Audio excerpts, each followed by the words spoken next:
नमस्कार दोस्तों, mind unlock पे मैं स्वागत करता हूं आपका उपेंद्र अवस्थी इस एपिसोड में। और इस एपिसोड में हमारे साथ हैं बीएन ग्रुप के संस्थापक श्री अजय अग्रवाल जी। इन्होंने अपनी मेहनत, दूरदर्शिता और नेतृत्व से बीएन ग्रुप को एक नई पहचान दी है और आगरा को एक नई पहचान मिली है। तो मैं सबसे पहले स्वागत करता हूं श्री अजय अग्रवाल जी का। सर, स्वागत है आपका। नमस्कार, आपका बहुत बहुत धन्यवाद। धन्यवाद सर। तो सबसे पहले हम शुरुआत करेंगे कि आप थोड़ा सा अपने बारे में बताइए दर्शकों को। देखिए, अपने बारे में किसी से भी कुछ भी कहना एक थोड़ा सा मुश्किल काम होता है। ठीक है। जैसे मैं किस रूप में अपना परिचय दूं? आगरे में पैदा हुआ, रहने वाला राजस्थान के, हमारे पूर्वज जो थे वो राजस्थान के मारवाड़ी हैं, सीकर क्षेत्र के। ओके। जहाँ से हमको निकले हुए अभी आज की तारीख में करीब 380 साल हो चुके हैं। अच्छा। लेकिन आगरा शहर से हमारे परिवार का जुड़ाव जो है वो करीब करीब 150 साल से है। अच्छा। हम लोग 150 साल से आगरा शहर के वासी हैं। और बाकी जो आप मुझसे प्रश्न करेंगे उसका मैं आपको जवाब देता हूँ। बीएन ग्रुप की शुरुआत कैसे हुई? देखिए, बीएन जो है इसका बेसिक नाम जो है वो मेरे दादाजी से है। ओके। मेरे दादाजी का नाम था बटेश्वर नाथ। ओके। तो हमारी जो पुरानी फर्में हुआ करती थी उनका नाम भी बटेश्वर नाथ एंड सन्स या बटेश्वर नाथ के नाम से होता था। ओके। जब हम आगे के क्षेत्रों में आए तो उस तरह का नाम रखना जरा थोड़ा सा बिल्कुल अजीब सा लगता था। बिल्कुल। तो हमने इसको शॉर्ट करके बीएन किया। ओके। BN group. ओके। इस तरह से इसका नाम बीएन ग्रुप हुआ। जो आज इसका जो मतलब हम लिखते हैं वो लिखते हैं building nation. Okay, great. Building nation, BN group, very good.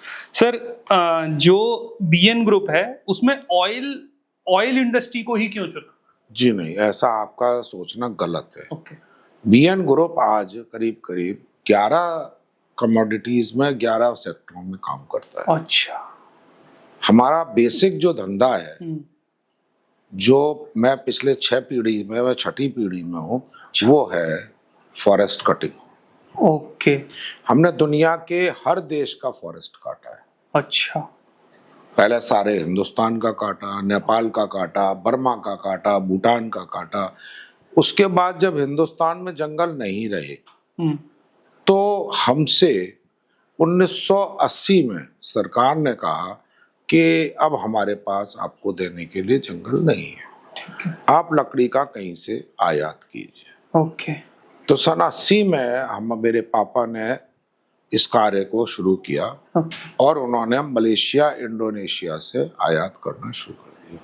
तो हमारा बेसिक धंधा जो है आज भी मैं करता हूँ, लकड़ी का आज भी। अच्छा। 6ठी पीढ़ी में। ओके। मैं 45 देशों में जंगल काट चुका हूँ और आज 54 देशों में मैं जंगल लगा रहा हूँ। अच्छा, तो काटना और लगाना दोनों ही व्यापार। हम मारवाड़ी लोग हैं, हम तो खराब करते हैं और फिर नया बनाते हैं। क्या बात है, बहुत बढ़िया। अब आप आते हैं तेल का काम। तेल का काम हमने शुरू किया था सन 1980 नहीं, 1980 नहीं, 2008 में। 2008 में अभी नया ब्रांड है। हाँ, नया नहीं है। हाँ, मतलब 2008 में हमने शुरुआत की थी। उससे पहले हमारा काम जो था इसके साथ, लकड़ी के साथ साथ, वो था हमारा बिल्डिंग कंस्ट्रक्शन का। ओके। जो 2006 में मैंने शुरू किया था। ओके। और मैं बहुत सारी आगरा में बिल्डिंगें बना चुका हूँ। अच्छा। जो स्पेस टावर के नाम से जानी जाती है, बीएनआर स्पेस टावर्स। ओके। और आज भी मैं करता हूँ उस काम को। अच्छा। मैंने विदेशों में भी ये काम किया, कंस्ट्रक्शन। जी, बिल्डिंग कंस्ट्रक्शन। हिंदुस्तान के विभिन्न देशों, विभिन्न शहरों में मैंने ये काम किया। ओके। तीसरा काम जो आपने कहा तेल का, तेल का काम शुरू किया हमने बहुत छोटे स्तर से, क्योंकि हम तेल के बारे में बहुत ज्यादा कुछ नहीं जानते थे। ठीक। उसके बाद जब तेल का काम शुरू किया, फिर हमने इसको बढ़ाते हुए, फिर हमने इसकी सबसे पहली जो अपनी रिफाइनरी थी वो गांधीधाम कच्छ में लगाई। अच्छा। क्योंकि कच्छ मेरे लिए मेरा घर के बराबर था, क्योंकि मैं वहां पर 1982 से काम कर रहा था। ओके। क्योंकि जब सबसे पहले हमने लकड़ी इंपोर्ट की, तो उसके बाद में एक टाइम ऐसा आया कि हमको लकड़ी कच्छ इंपोर्ट करनी पड़ी, क्योंकि वहाँ नया पोर्ट बना था, कांडला पोर्ट। वहाँ जगह थी, स्पेस था और काम करने की सहूलियत थी। तो मैं 82 से, मेरी शादी भी 82 में हुई थी और मैं उसके बाद से वहीं पर आता जाता रहता था। वहाँ मेरे लिए कोई नई चीज़ नहीं थी। ओके। तो मैंने वहाँ पे प्लांट लगाना शुरू किया। ओके। तो जो आपने 3 अपनी अलग अलग चीजें बताई, उसके अलावा जैसे फॉरेस्टेशन हो गया, एक ऑयल हो गया और कंस्ट्रक्शन हो गया, इसके अलावा भी जो आपकी फील्ड्स हैं क्या क्या? जैसे कि आज की तारीख में हम लोग रिन्यूएबल एनर्जी में हैं बहुत बड़े स्तर पर। अच्छा। ओके। एडिबल ऑयल के वो सारी चीजें हम बनाते हैं जो हिंदुस्तान में कोई दूसरा नहीं बनाता है। अच्छा। इसके अलावा हमारा इंपोर्ट और एक्सपोर्ट के काम, पूरी दुनिया को हम अफ्रीका के देशों से काजू सप्लाई करते हैं। अच्छा। तरह तरह के मिनरल सप्लाई करते हैं, कॉपर सप्लाई करते हैं। तो बीएन ग्रुप एक अपने आप में मल्टीनेशनल काम करता है। मल्टी इंडस्ट्री आप काम कर रहे हैं, और एक्सपोर्ट इंपोर्ट है, इंपोर्ट है, इसके अलावा और बहुत सारे काम हैं। हम तो ये कहते हैं हमें तो आप मिट्टी दे दीजिए, हम उसको सोना बना देंगे। तो आपने जब ये ऑयल का काम जब आपने 2008 में शुरू करा, तो उस समय शुरुआत में कोई एक सबसे बड़ी चुनौती क्या आई आपके पास? कोई चुनौती नहीं होती है, काम करना, और जिसके दिमाग में अगर उसका जो लक्ष्य है वो निर्धारित है तो उसके लिए कोई चुनौती काम नहीं करती है। बिल्कुल। सबसे पहले आपका लक्ष्य निर्धारित होना चाहिए। हमने छोटे स्तर पर इसलिए शुरू किया क्योंकि हमारे लिए काम नया था, लेकिन जैसे जैसे हम उस काम के अंदर घुसे तो हमको ये मालूम पड़ा कि इसको ऊपर के स्तर से करने से कुछ नहीं होगा, तो हमको इसकी गहराई में जाना चाहिए। तो गहराई में जब गए तो फिर ये हुआ कि भाई धीरे धीरे इसका प्लांट लगाओ। तो हमने गुजरात में रिफाइनरी लगाई। फिर हमको लगा कि भाई गुजरात की रिफाइनरी के लिए जो माल आता है वो विदेशों से आता है, तो हमने विदेशों में अपने ऑफिस खोले, वहां से प्रोक्योरमेंट शुरू कर दिया। ओके। अच्छा, उससे पहले हम 1991 में सबसे पहले इंडोनेशिया के अंदर पाम की प्लांटेशन कर चुके थे। अच्छा। ओके। दुनिया में पाम की जो इंडोनेशिया में प्लांटेशन हुई है उसके पीछे मेरा ही हाथ है। क्या बात है। मैं 1991 में नाइजीरिया से इसकी प्लांटेशन के लिए पौधे और बीज ला करके इंडोनेशिया गवर्नमेंट को दिए थे। क्या बात है। और वहां पर फिर वो प्लांटेशन हुई। 95 में मेरे पापा को हार्ट अटैक हो गया, तो हमारी स्पीड थोड़ी डाउन स्लो हो गई। ओके। तो उस तरफ हमने ज्यादा ध्यान नहीं दिया, लेकिन फिर उसके बाद दोबारा जब हम इस क्षेत्र में आ गए तो फिर उस पर ध्यान दिया। आज हमारा सिंगापुर ऑफिस है, जकार्ता ऑफिस है, बालीकपान ऑफिस है, ये सब वहाँ पे इंडोनेशिया से सब ये प्रोक्योरमेंट करते हैं। ओके। वहाँ से आप प्रोक्योरमेंट करके इंडिया में अपनी रिफाइनरी में सप्लाई करते हैं और फिर आप ओके। तो जैसे अभी एक बहुत लेटेस्ट अमेरिका ईरान वॉर चल रहा है, तो उससे ऑयल इंडस्ट्री पे क्या इफेक्ट पड़ा है आपके हिसाब से? एडिबल ऑयल की बात कर रहे हैं हम लोग। एडिबल ऑयल आप ये सोचते हैं कोई एक ऑयल है? हाँ, यही सोचते हैं हम लोग। जी नहीं। ओके। इसके अंदर विभिन्न प्रकार के तेल है। ओके। जैसे कि जो अपने मलेशिया इंडोनेशिया से आता है ये होता है पाम ऑयल। ओके। और हिंदुस्तान दुनिया में सबसे बड़ा इसका कंज्यूमर है पाम ऑयल। जी। ओके। इसके बाद हमारे यहाँ इधर से क्या बोलते हैं अपना ब्राजील, इंडोनेशिया और पैराग्वे, उरुग्वे, और उसके अलावा अपना ये कहते हैं यूएसए, अमेरिका से, यहाँ से आता है सोयाबीन का तेल। ओके। इसके बाद कनाडा, यूक्रेन से आता है हमारा इसका सूरजमुखी का तेल। ओके। सनफ्लावर वाला। इस तरह से इसमें विभिन्न तेल है और विभिन्न जगह से आते हैं।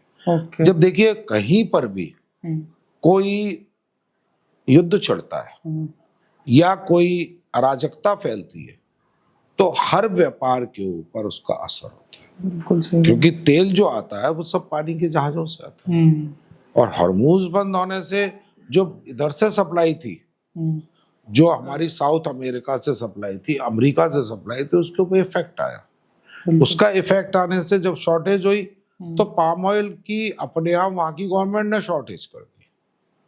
क्योंकि उनको मिलना बंद हो गया पेट्रोल डीजल, तो उन्होंने 50% पाम को अपने आप बायोडीजल में कन्वर्जन पे लगा दिया।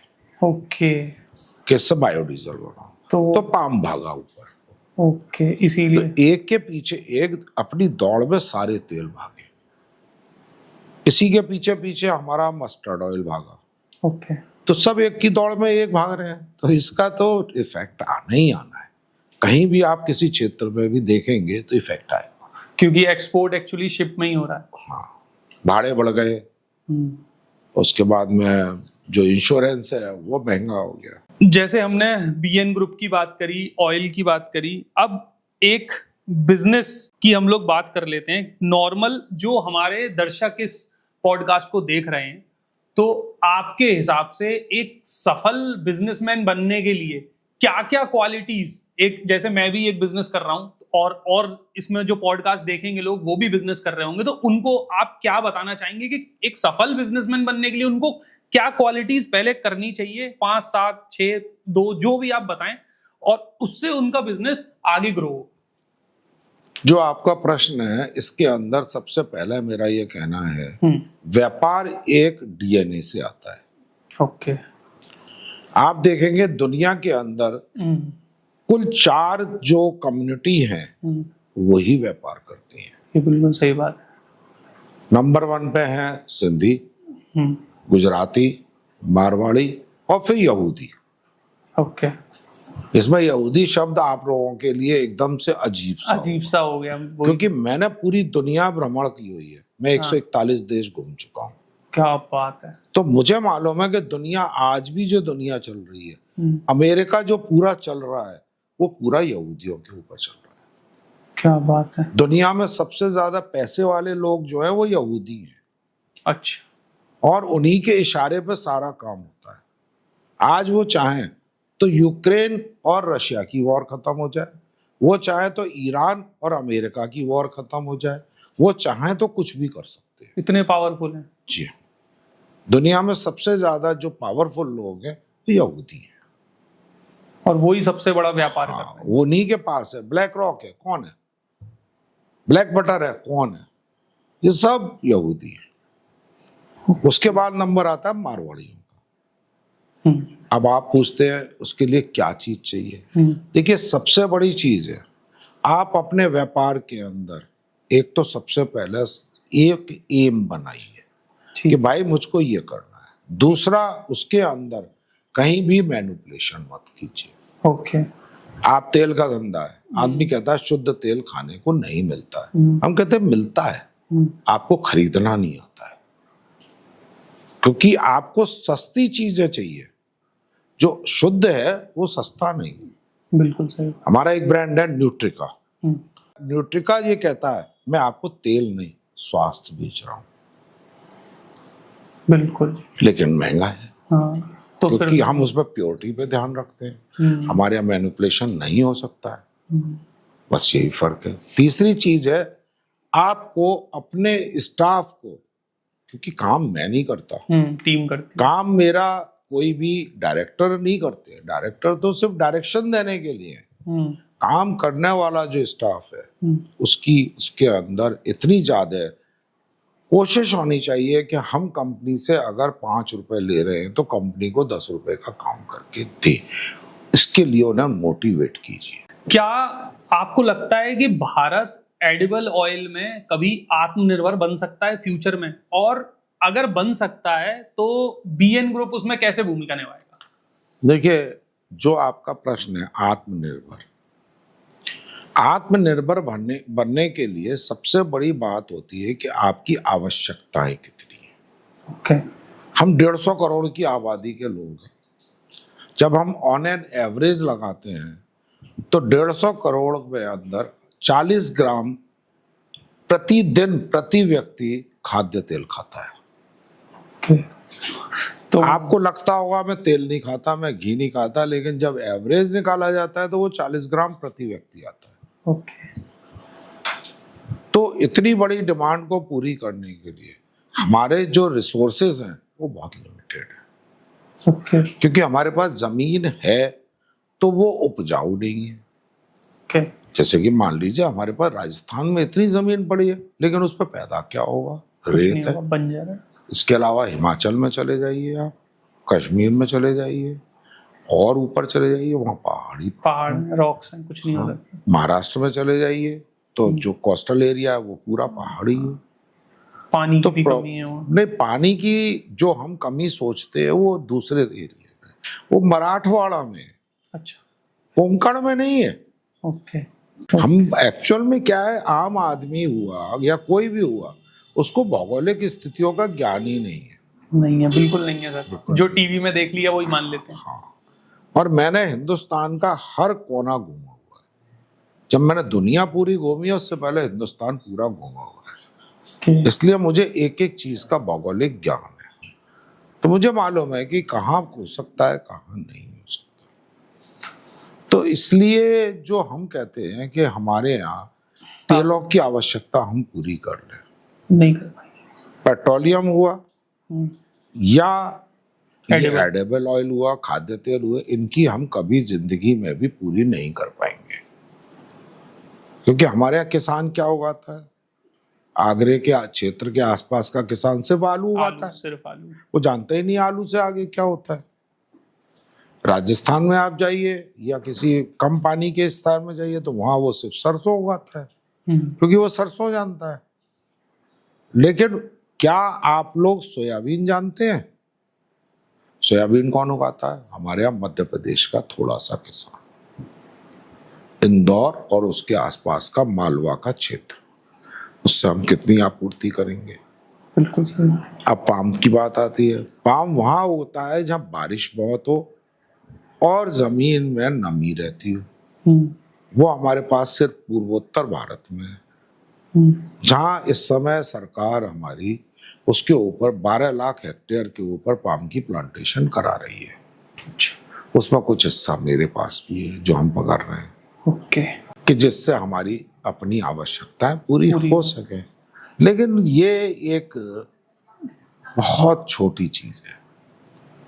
हमारे यहाँ बहुत बड़ी पाम की रिक्वायरमेंट है, कंजम्पशन बहुत है। सिर्फ खाद्य तेल में नहीं है। एक्चुअल में हम सोचते हैं पाम ऑयल हम खाने में खाते हैं, जी नहीं, इसका इंडस्ट्रियल यूज बहुत बड़ा है। कैसे? हर चीज में पाम करते हो। अच्छा, ऐसा कौन सी चीज है जो सुबह से शाम तक आप खाते हो उसमें पाम ऑयल नहीं डला हुआ है? अच्छा, कभी गौर से उसके इंग्रेडिएंट्स पढ़िए, उसमें लिखा होगा आपको। नहीं, वो पाम नहीं लिखा होगा तो कुछ और लिखा होगा, कुछ ना कुछ लिखा होगा, किसी ना किसी रूप में लिखा होगा। आप जितना बिस्किट खाते हैं क्या काय से बनता है? आप जितना नमकीन खाते हैं काय से बनता है? आप जितनी लिपस्टिक लगाते हैं वो काय से बनती है? क्रीम लगाते हैं वो किस चीज से बनती है? ऐसा कोई आइटम ही नहीं। आपकी शेविंग क्रीम किस चीज से बनती है? आपके शैम्पू कैसे बनते हैं? और बताइए, मैं गिनती कराना शुरू करूंगा तो 180 आइटम है जो पाम ऑयल के ऊपर डिपेंड है। अरे मर गए। मेरा एक नया प्लांट आ रहा है, इसको बोलते हैं स्पेशलिटी केमिकल्स। अच्छा, जो इंडिया का सबसे बड़ा प्लांट है। उसके अंदर हम पाम ऑयल को 172 प्रोडक्ट्स में तोड़ देंगे। 172? तो हर एक चीज में, हर चीज में लगती है। आप सोचते हैं ग्लिसरीन कहां से निकलती है? वो भी पाम ऑयल, पाम का प्रोडक्ट है। आप साबुन लगाते हो, काय का प्रोडक्ट है? पाम का प्रोडक्ट है। हर चीज में पाम ऑयल का यूज है। तो बहुत सारे फूड इन्फ्लुएंसर हैं, वो ये बात बोलते हैं कि पाम ऑयल खाने के लिए ऐसा कुछ नहीं सही होता नहीं है। ऐसा कुछ नहीं होता है। कोई भी चीज खाने के लिए अनुचित नहीं है। अच्छा। आप जितना समोसा कचौड़ी खाते हो बाजार में, काय में बनता है? Palm oil? जी नहीं, वेजिटेबल ऑयल में। पाम ऑयल भी नहीं है। पाम ऑयल से 100% वर्स्ट चीज है वेजिटेबल ऑयल। जो पाम का आखिरी का वेस्ट है उसमें तला जाता है मार्केट में। जो मार्केट में नहीं, सभी जगह जिसकी शेल लाइफ रखनी है वो उसी में बनेगा, वरना शेल लाइफ ही नहीं। तो पाम ऑयल मतलब हम अच्छा खा रहे हैं एटलीस्ट। पाम ऑयल में क्या कमी क्या है? नहीं, बहुत इन्फ्लुएंसर मैं देख रहा हूँ आजकल वो कि पाम ऑयल नहीं उनको खाना मैंने चाहिए। क्या कहा आपको, लोगों को जो है ना, लोगों को ज्ञान नहीं है। या तो पहले किसी चीज के बारे में पूरा ज्ञान ले ले। ये हल्दीराम, बीकाजी, बीकानेर वाला और जितने भी ये नमकीन है, जितने नमकीन वाले सबसे बड़े ग्राहक हैं हमारे पाम ऑयल के।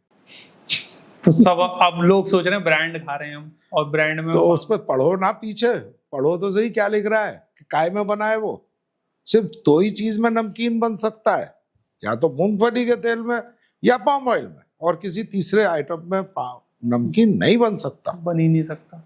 और मूंगफली के तेल में अगर यूज करेंगे तो फिर वो कॉस्टिंग बहुत बढ़ जाए, पड़ती है।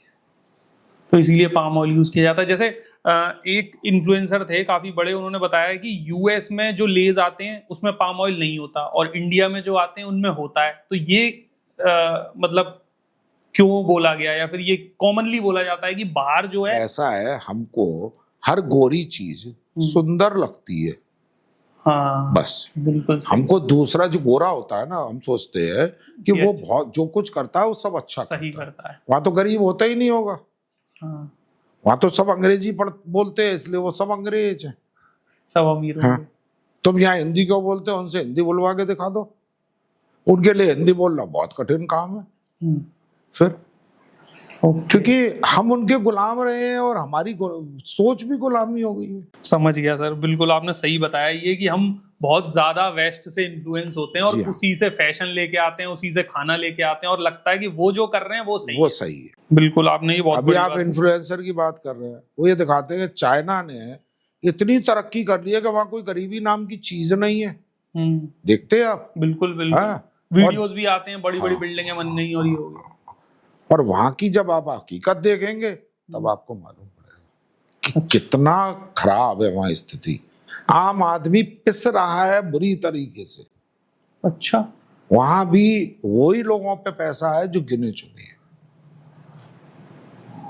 वहां तो देखने में ये लगता है कि हर बंदा फैक्ट्री खोले बैठा है, कोई ये बना रहा है, कोई चिप बना रहा है, कोई जी नहीं, सब गवर्नमेंट का है। वहां आपको कोई समाचार भी गवर्नमेंट की मर्जी के बिना बाहर नहीं आ सकता है। जो गवर्नमेंट चाहेगी वही आपको दिखाया जा सकता है। तो बाहर दुनिया को वो दिखाया जा रहा है जो चाइना चाह रही है। जी हाँ।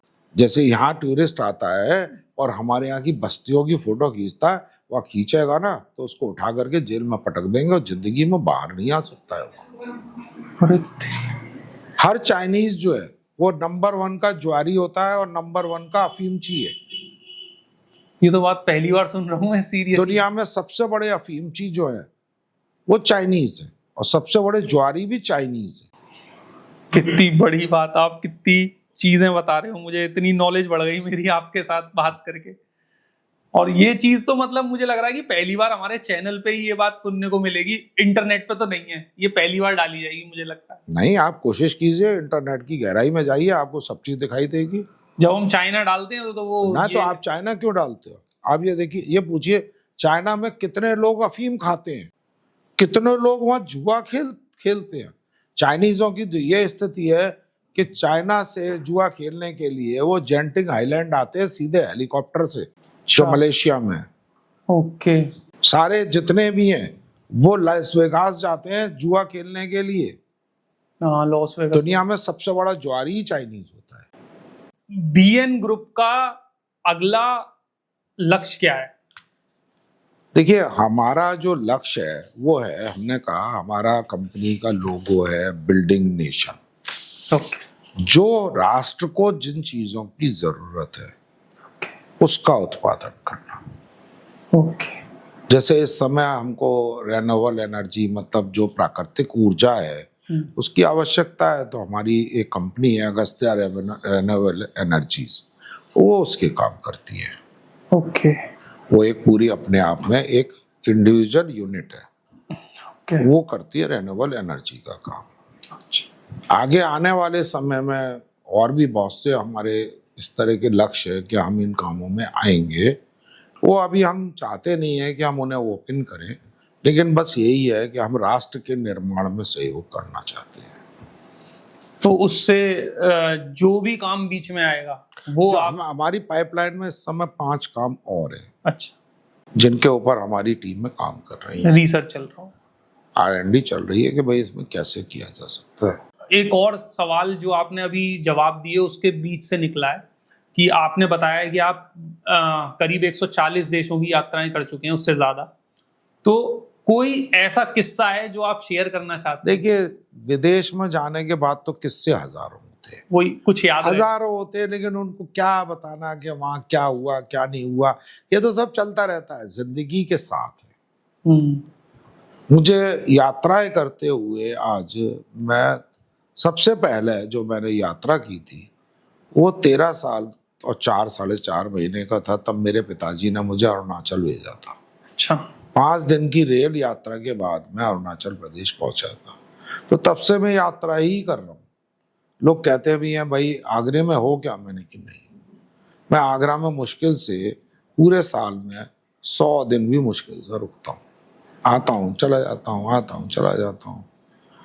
तो ये तो हमारे पास में अनगिनत इस तरह के वो चीजें हैं, लेकिन वो कोई मतलब नहीं होता है, क्योंकि उससे किसी को कोई फर्क नहीं पड़ेगा।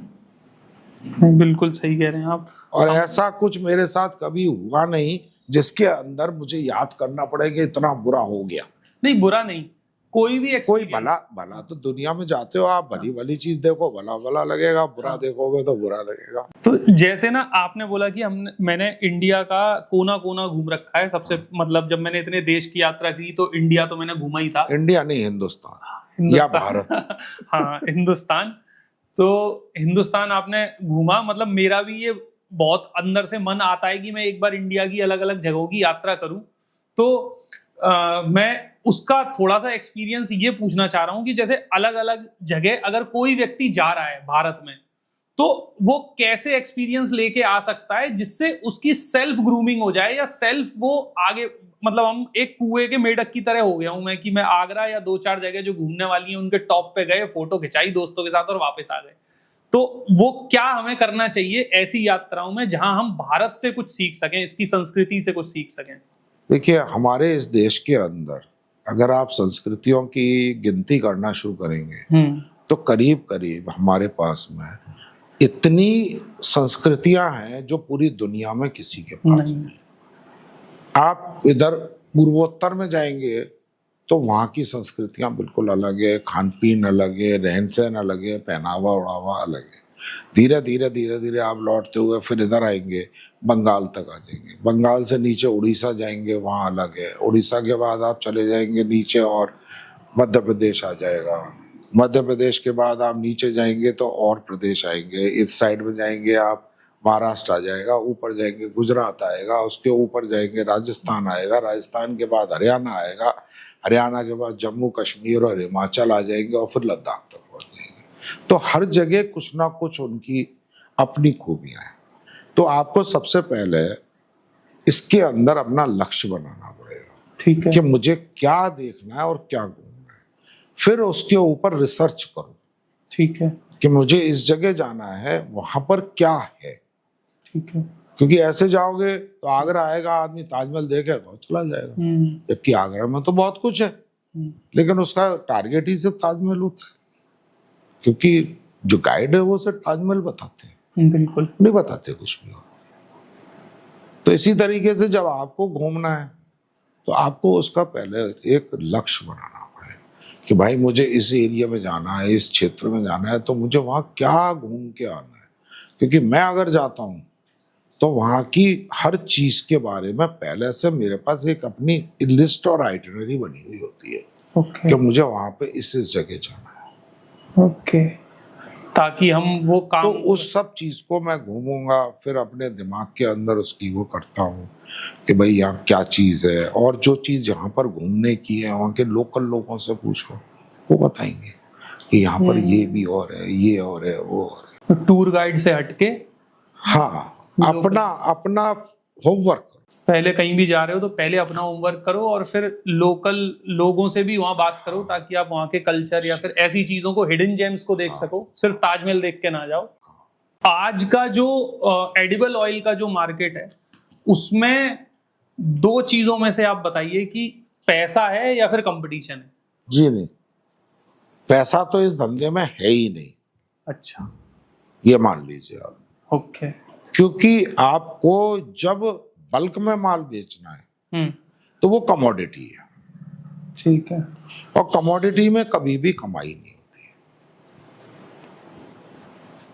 जैसे हमारा जो ब्रांड है सिंपली फ्रेश, वो कमोडिटी ब्रांड है, उसमें तो हम कभी सोचते ही नहीं है कि हमको 2 पैसे मिलेंगे।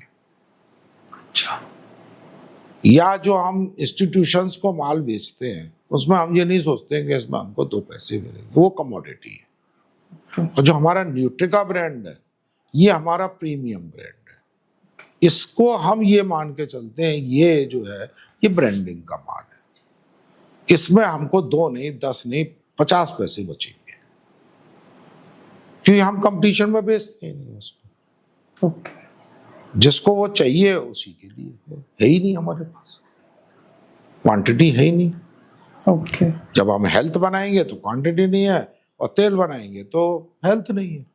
बट अभी आप फोकस हेल्थ पे कर रहे हैं। हाँ, हमारा तो वो तो हमारा वैसा ब्रांड है कि भाई इससे तो हमें सिर्फ बैंकों के खाते बनाने हैं, सीधी बात है। बैंक को चाहिए टर्नओवर नहीं है, तो भाई मैं तुम्हें पैसे क्यों दूं, और पैसे कमाने हैं तो ब्रांड में जाओ। ओके।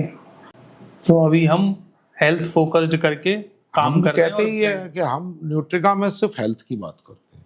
नहीं, ये बहुत अच्छी चीज है सर। एक्चुअली में अब मुझे लगता है कि आज का जो जमाना है, जो जेनजीज और जेन अल्फा आए हैं, इनको हेल्थ से रिलेटेड इनको कुछ नहीं मालूम है, नहीं, नहीं जागरूक तो है। कुछ भी नहीं है, ना ये जागरूक है और ना कुछ और है। अच्छा। ये भेड़ चाल की उस झुंड की भेड़ें हैं जिनको जिधर हांका जा रहा है उधर हाँक रही है। अच्छा, जैसे कुछ रेस्टोरेंट वाले या कुछ नहीं, रेस्टोरेंट वाले आपको क्या खिलाते हैं आपको नहीं मालूम है। एक बार किसी रेस्टोरेंट की रसोई या जिसे कहते हैं किचन, उसमें जाके देख लो तो आपकी आंखें खुल जाएंगी। मुझसे कोई कहता है ना कि रेस्टोरेंट में खाना खाना, मैं कहता हूँ नहीं, मैं नहीं खाता हूँ भाई, मैं तो घर की अपनी रोटी बनवाऊंगा, वो खाऊंगा, काम करता हूँ, मुझे नहीं खाना, मुझे खाना ही नहीं है बाहर का, क्योंकि हमें मालूम है कि उसमें वो क्या डाले। लेकिन सर यात्रा आप इतनी करते हैं तो उसमें तो बाहर अपना होता है हमारे पास, हम सब अपना यहाँ से सब व्यवस्था करके चलते हैं। ओके, कि खुद का बनेगा। नहीं, खुद का नहीं, हम इतना सारा अपना, देखिए जो आदमी यात्राएं करता है उसके पास में सब व्यवस्था, हाँ, व्यवस्था होती है, बिल्कुल सही बात। ऐसे नहीं करता है कि हम 1-1 महीने की यात्रा करते हैं तो हम वहाँ का वो कचरा खा लें, हमसे नहीं खाया जाता। एक चीज जो अभी बहुत ट्रेंडिंग में है, जैसे पाम ऑयल के बारे में हमने सवाल पूछा, जैसे ये बोला जाता है, जो अगेन मैं आऊंगा इंटरनेट मीडिया पे, कि रिफाइंड जहर है, और इसको मतलब इसके बारे में आपका क्या कहना है? ये बहुत ट्रेंडिंग चल रहा है कि रिफाइंड जहर है, नहीं खाना चाहिए बिल्कुल। देखिए, उनका कहना बिल्कुल सत्य है। अच्छा। कारण क्या है? रिफाइंड क्या होता है? रिफाइंड करने का मतलब क्या होता है? मतलब किसी एक चीज को कुछ मिक्सचर करके साफ करके एक रिफाइन कर दिया उसको। रिफाइंड करने का मतलब होता है कि आपको उसको देखने में सुंदर बनाना है। हाँ, ओके। अब आप ही शर्ट पहने बैठे हुए हैं, अगर आप इसको बराबर प्रॉपर साबुन से धो करके, साफ करके, प्रेस करके नहीं पहनेंगे तो क्या ये देखने में अच्छी लगेगी? नहीं लगेगी। तो वही तेल के साथ है। कुदरती तेल तो ऐसा पैदा हुआ नहीं। अब आदमी को चाहिए कुदरती तेल में गुण भी हो और सुंदर भी लगे, तो सुंदर कैसे लगेगा?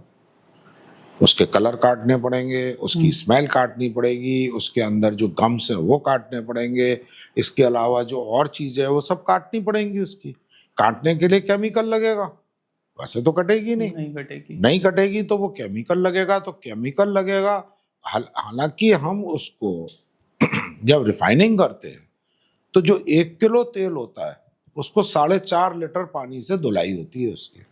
अच्छा, जो 1 किलो तेल होता है 4.5 लीटर? यानी केमिकली ट्रीटमेंट होने के बाद 4.5 लीटर पानी से उसकी वॉशिंग होती है कि ओके। उसमें से सारे केमिकल्स बाहर निकल जाओ। केमिकल्स वहां पर उसमें रिफाइनिंग के बाद कोई केमिकल बचता भी नहीं है शेष। ओके। बाकी लोगों को कहने को कुछ भी कह सकते हैं, उन्होंने कभी एडिबल ऑयल की रिफाइनरी देखी भी नहीं होगी, और देख भी आएंगे तो सिर्फ चक्कर काट के आ जाएंगे, कुछ समझ में ही नहीं आएगा उनके। और नहीं क्या आएगा। दिखेगा उन्हें? मशीन्स में चल रहा है। नहीं, वो कुछ दिखेगा ही नहीं उनको। उनको ये भी नहीं दिखेगा तेल कहाँ से जा रहा है और कहाँ से निकल के आ रहा है। इतना बड़ा प्लांट होता है इसका।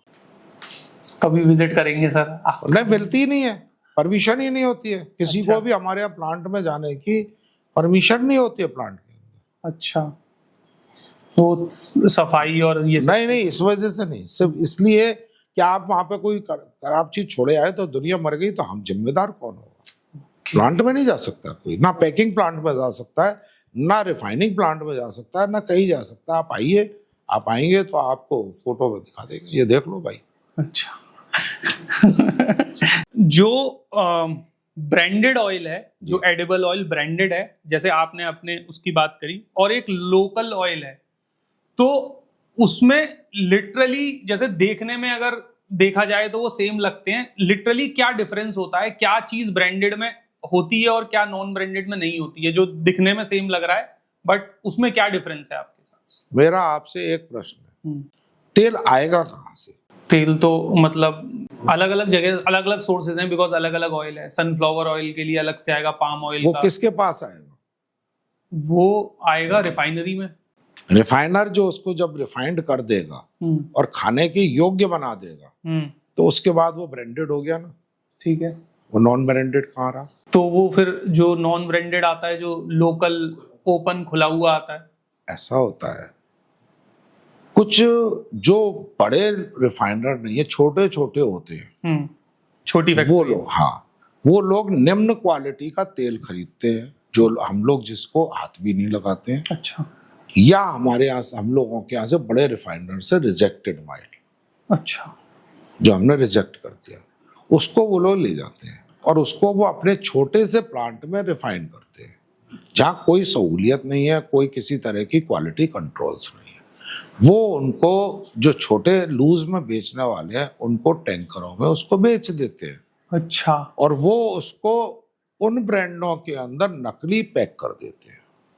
रियल ब्रांड को नकली पैक? हाँ, जैसे फॉर्चून आपको नकली बाजार में बहुत मिल जाएगा। ओके, पैकिंग ओरिजिनल की कर दी और लोकल वो जो चलता खाली है टिन बाजार में बिकता है, 35 रुपए का खाली टिन में बिकता है, उसे साफ किया उन्होंने और वहाँ छत्ता थाने में चले जाइए आप, छत्ता बाजार के अंदर जीन खाना है वहां पे, एक उसमें हजारों टिन रोज पैक हो रहे हैं, तो सब नकली है। तो ये रोज छापे पड़ते हैं। अच्छा, एक्शन भी हो रहा है, लेकिन फिर कुछ भी उससे होगा क्या? आप चोरी को रोक सकते हो? नहीं, तो जहां हो रहा है वहां तो सरकार एक्शन ले सकती है। कितनी दिन रहेगी? अच्छा, एक बार चले जाएंगे, एक बार चले जाएंगे, वहीं पे बैठ जाए वो जाकर के, और तो कोई काम है नहीं। बिल्कुल। तो ये आज आगरा में इतनी नकली दवाई बिक रही है और रोज नकली दवाई पकड़ रही है। हाँ, रोज छापे, रोज अखबार में आ रहा है। तो क्या वो बंद हो जाती है? नहीं होती, फिर नए लोग आ जाते हैं, वो करते हैं वही काम। और बहुत सारे तो ऐसे भी देखे हैं मैंने कि वो उन्होंने नकली दवाई बनाई और वो पकड़े गए और फिर दोबारा वो वही बना रहे हैं और फिर तो दोबारा क्या करें? पनीर है बाजार में 80% नकली है, लोगों को पता ही नहीं है। नहीं, पर लोगों को पता है, क्या करें? नहीं, खा रहे हैं तो पता ही तो क्या करें? असली मिलेगा ही कहाँ? नहीं, मिलने को क्यों नहीं मिलेगा, बट ढूंढना पड़ेगा। ढूंढना भी नहीं पड़ेगा। अपने घर में एक गाय और भैंस बांधो, नगर निगम वाले ले जाएंगे। क्यों ले जाएंगे? मेरे पास अभी भी है, मेरे पास आज भी 25 गाय है अपनी पर्सनल। अच्छा, हम तो नहीं खाते बाजार, हम तो ना घी खाते हैं बाजार का, ना तेल का। तेल अपनी ब्रांड अपना यहाँ का आता है, घी अपने यहाँ का आता है, गेहूं भी अपना आता है, अनाज भी अपना आता है, दाल भी अपनी आती है, सब चीज अपनी आती है। कोई बाहर कुछ लेना ही नहीं है। नहीं लेते हैं बाहर से, जो जरूरत सब्जी वगैरह कुछ थोड़ा बहुत सब्जी ले लेते हैं। सब्जी जब अपने फार्म हाउसों से नहीं आती है तो बाजार से ले लेते हैं। हमने सुना कि आपने कुमार विश्वास जी को आप सबसे पहले यहाँ पर लेके आए, जो राम उन्होंने शुरू किया था, वो सबसे पहले आप लेके आए थे कुमार विश्वास जी को आगरा में। तो उसका क्या एक्सपीरियंस था और क्या सोच थी आपकी उनको यहाँ पर लेके आने की? देखिए मैं सन 2025 में 24 में, सॉरी 25 नहीं 24 में मैं अफ्रीका से लौट के आया था। मैं बड़े लंबे समय से अफ्रीका में था। मैं लौट के आया था तो आने के बाद बच्चों ने मुझे रोक लिया कि नहीं अब आप मत जाओ, अच्छा। इतने समय हो गया आप बाहर रहते रहते और हम लोगों का भी मन नहीं लगता है, आपकी तो आदत है ऐसे घूमते रहने की। मैं आया तो आने के बाद में मुझे उन्होंने बहुत सारे ऑप्शन दिए, आप दिल्ली रह लो, मैंने कहा नहीं रहता। उन्होंने कहा आप दुबई रह लो, मैं नहीं रहता। सिंगापुर रह लो, नहीं रहता। यहाँ रह लो, नहीं रहता। वहाँ रह लो, नहीं रहता। बम्बई रह लो, यहाँ रह लो, मैंने कहा नहीं रहता। फिर आखिर में मेरे दामाद बोले डैडी आप आगरा रह लो। मैं नहीं रह लूँगा, मैं आगरा पर करूँगा क्या। तो इतनी ज़मीनें पड़ी हैं हमारी अपनी, उनके ऊपर काम कर लेना। आपका इंटरेस्ट का काम है कि लैंड डेवलप करना, बिल्डिंग बनाना, ये करना वो करना, भाई ठीक है मैं कर लूँगा। अब मैं आगरा आया, उसके बाद मुझे लगा कि लोग तो मुझे भूल गए, इतने लंबे समय से मैं आगरे में नहीं रहा। तो मैंने बेटे से कहा कि कोई आगरे में ऐसा कार्यक्रम करते और सारे लोगों को इनवाइट करते जिससे कि लोग पहचान जाए। तो रमेश अवस्थी जी जो कानपुर के सांसद हैं, वो और मैं छोटे बड़े भाई का सा हमारा रिश्ता है। मैंने कहा भैया ऐसा, मैं फिर क्या करें, चलो मैं विश्वास के पास चल रहा हूँ, वहीं चलते हो। वाह, मैं गया, मेरी भी उनसे पुरानी जान पहचान थी। अच्छा। तो भैया ने ये विचार छोड़ दिया कि चाह रहे आगरा में कार्यक्रम कर, तो उन्होंने स्वीकृति दे दी। तो ये कार्यक्रम की व्यवस्था हो गई। फिर 2-3 बार डेटें आगे पीछे होकर के ये जनवरी 18 और 19 जनवरी 2025 इसकी फाइनल हुई। डेट हुई 25 नहीं 24 हुई थी शायद, मुझे ध्यान नहीं है। अच्छा। 24-25 में वो फाइनल हो गई। वो आगरा में जो वो है जेपी वेडिंग रिजॉर्ट, उस जगह पे हमने इसको कार्यक्रम को कर दिया। हमें नहीं मालूम थी कि ये कार्यक्रम इतनी अभूतपूर्व सफलता प्राप्त करेगा। हम तो सोच रहे थे 2-4-5 हजार लोग आ जाएंगे, हो जाएगा काम खत्म हुआ। लेकिन जब इसकी पॉपुलैरिटी बढ़ी एकदम से, तो हमारे भी हाथ पैर कांप गए कि इतने लोग, कि भाई इतने लोगों की व्यवस्था होगी कैसे। हर आदमी चाहता है कि मेरे लिए व्यवस्था हो, मेरे लिए व्यवस्था हो, मेरे लिए व्यवस्था हो। तो फिर मैंने इसकी व्यवस्थाएं प्रभु राम की, प्रभु हनुमान जी की कृपा से इसकी व्यवस्थाएं हुई। और पहले दिन इसमें लोग थे अप्रोक्सीमेट 12,000।